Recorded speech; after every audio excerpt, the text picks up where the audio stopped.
thing we have to fear is fear itself. America ചരിത്രത്തിലെ ഏറ്റവും വലിയ സാമ്പത്തിക മാന്ദ്യത്തിലേക്ക് കൂപ്പുകുത്തി, ജനങ്ങൾക്ക് മുഴുവൻ ജോലി നഷ്ടപ്പെട്ട് ആളുകൾ മുഴുവൻ പട്ടിണി കിടന്ന് തകർന്നടിഞ്ഞ് കഴിയുകയാണ്. ബാങ്കുകൾ അടച്ചുപൂട്ടുന്നു, ഫാക്ടറികളെല്ലാം ക്ലോസ് ചെയ്യുന്നു.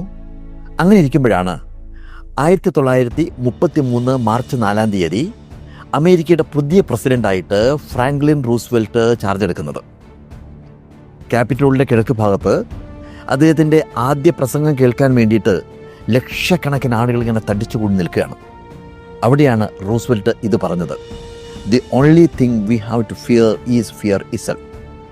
അവരൊറ്റ വാചകമാണ് തകർന്നുപോയ മനസ്സുകളെ വീണ്ടും ഉണർത്തിയത്. 1945 അദ്ദേഹം മരിക്കുന്നതുവരെ 4 തവണയാണ് റൂസ്വെൽറ്റ് പിന്നെയും പ്രസിഡന്റായിട്ട് എലക്ട് ചെയ്യപ്പെട്ടത്. ജീവിതത്തിൽ ഏതെങ്കിലും